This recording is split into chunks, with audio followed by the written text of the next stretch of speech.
Okay, so let's talk about the fifth poem now, and this is the ball poem. ठीक है, इसका जो pronunciation है वो पोम है ना, पोयम नहीं कहना है, it's poem. So the ball poem किसने लिखी है? John Berryman. नाम याद करते जाना है आपको. ठीक है ना. जो फर्स्ट टू पोम्स हैं, dust of snow and fire and ice by Robert Frost. जो हमने थर्ड देखी थी, a tiger in the zoo, that is by Leslie Norris. Then how to tell wild animals, Carolyn Wells. And now we have John Berryman. ठीक है ना, B B से याद रख सकते हो, बॉल बेरीमैन, लाइक दैट. कुछ भी ऐसे न्यूमोनिक्स बना लो and remember that. So let's talk about this now. अब ये जो बॉल पोम है, इसमें it's a very philosophical and it has a very deeper meaning है. ठीक है, सबसे पहले तो ये देखो कि इसमें है क्या. So the poet is talking about the loss of a ball. अब ये कोई इतनी सिंपल पोम नहीं है कि एक boy he was playing and his ball was lost. It went into the harbour. Harbour कौन सी जगह होती है? मतलब आप ये कह सकते हो कि एक रिवर में या कहीं पे उसकी बॉल चली गई है और वहां से अब वो रिट्रीव नहीं हो सकती है. It can not come back. तो यहाँ पे जो बॉल है वो क्या है? It's a metaphor, it's a symbol. एक सिंबल है या मेटाफर भी कह सकते हो कि पोएट ने इसकी जगह ये वर्ड यूज कर दिया, बॉल. क्या है वो? सो अपॉर्चुनिटीज, चाइल्डहुड, इनोसेंस, कुछ भी पोजेशन, उसका लॉस है यहाँ पे. So the boy. और ये बॉय कौन है? ये ह्यूमंस हैं, ये कोई भी है. तो हम हमेशा अपनी लाइफ में जब इस दुनिया में आते हैं तो loss is the nature actually of this life. तो हमेशा अगर आपको कुछ नई चीज चाहिए तो आपको कुछ ना कुछ लूज करना पड़ेगा, है ना. तो जब हम इस दुनिया में आते हैं तो सबसे पहली चीज जो हम लूज करते हैं वो है मदर्स वूम. है ना, माँ के गर्भ में रहते हैं और फिर हम बाहर आते हैं. तो आपने वो कंफर्ट लूज करा, बट आपके पास नई अपॉर्चुनिटीज आई, आप नई चीज में आए. बट ये लॉस. लेकिन यहाँ पे हम थोड़ा सा और स्पेसिफिक जाएंगे कि the boy has lost the ball. तो यहाँ पे बॉय का रिएक्शन क्या है? How is the boy reacting? मतलब खुश है, दुखी है, क्या है? So that is shown here. What is the boy now who has lost his ball? What is he to do? I saw it go merrily bouncing down the street, and then merrily over there is in the water. तो the poet is saying, सबसे पहले क्या दिखाया है यहाँ पे? एक description दिखाया है कि भाई जो बॉल है वो चली गई, लॉस, है ना, पानी के अंदर चली गई. But no use to say, oh, there are other balls. An ultimate shaking grief fixes the boy. अब ये बॉय का रिएक्शन है.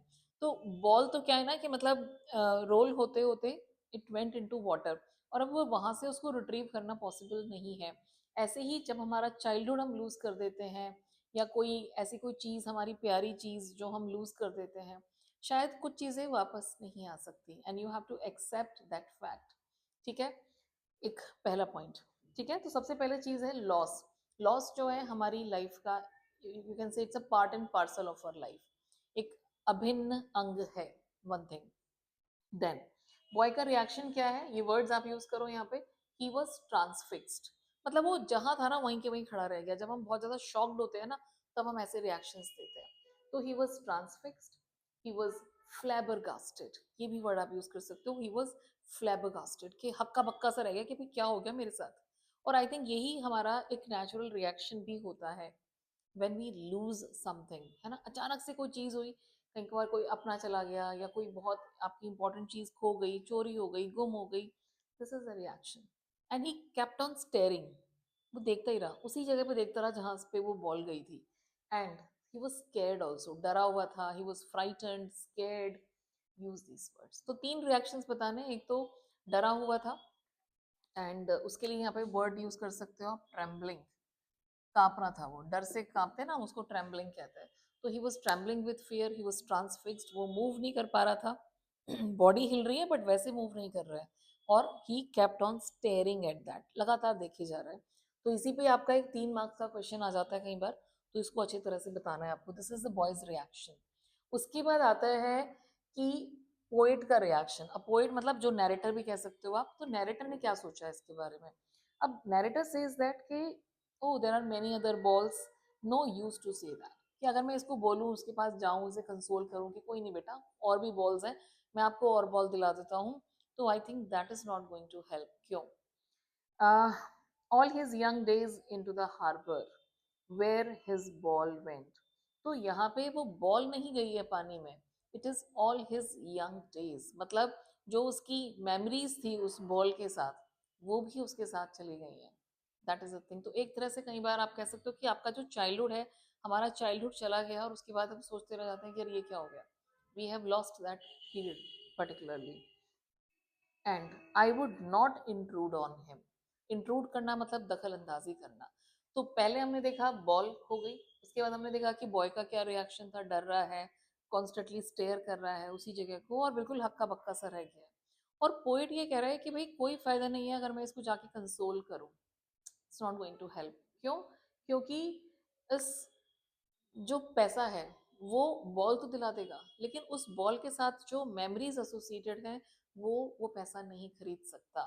This is the limitation of money, that is also the theme of the pome, कि पैसा हर चीज नहीं खरीद सकता। ठीक है। सो जो पैसा होता है, मनी, मटेरियलिस्टिक सॉल्यूशंस जो हैं, they can not buy back memories, feelings, values, वो पैसे से नहीं आती हैं। तो ये हमेशा याद रखना कि पैसे की पावर है no doubt, but it doesn't have that much value also. तो a dime another ball is worthless. तो पोइट को अच्छी तरह से पता है, नैरेटर को अच्छी तरह से पता है कि अगर मैं बॉय के पास जाऊंगा और उसे कंसोल करूंगा, it's not going to help. And here he senses his first responsibility in a world of possession. People will take balls, balls will be lost always, little boy, and no one buys a ball back. तो अगर एक बार कोई चीज चली गई, लोग आपसे छीनेंगे बहुत सारी चीजें, people will take away the balls from you. Ball मैंने पहले बता दिया आपको कि ये एक सिंबल है, एक मेटाफर की तरह से लेना है इसको। लोग आपसे बहुत सारी चीजें छीनेंगे, आपकी प्यारी चीजें।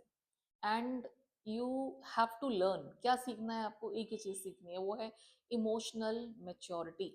तो लाइफ में लॉसेस तो होंगे, बट हमारे अंदर क्या होनी चाहिए, इमोशनल मेच्योरिटी। तो और वो कौन लेके आएगा, ये लॉस ही लेके आएगा, प्रोवाइडेड नोबडी इज इंटरफियरिंग।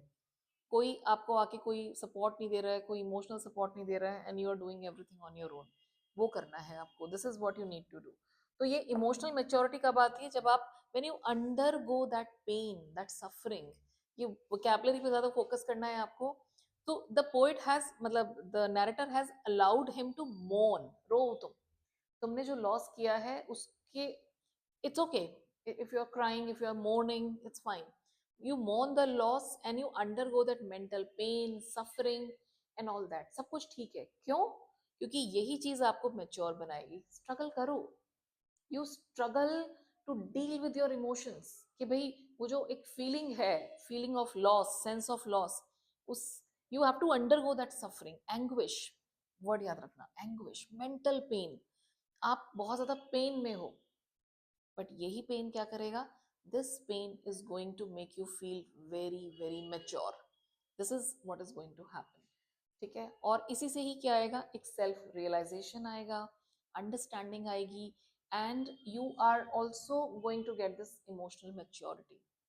तो लेट द बॉय डू। अब आपको समझ आया ये क्वेश्चन अगर आया कि भाई पोइट ने क्यों इंटरफियर नहीं किया, क्यों इंट्रूड नहीं किया, इसीलिए क्योंकि वो चाहता है कि ये लड़का सीखे, अपने उस एक्सपीरियंस से, अपने लॉस से सीखे, रिस्पॉन्सिबल बने, और साथ में ये भी सीखे कि कैसे मूव ऑन करना है लाइफ में, एक जगह स्टक नहीं होना है, and you have to move on. लेकिन इतना इजी नहीं होता है, उसके लिए उस आग से तो आपको गुजरना पड़ेगा ही, है ना। अगर if you are gold, then you have to undergo that fire, तभी आपकी एक शेप आएगी, है ना, and you will be turned into an ornament.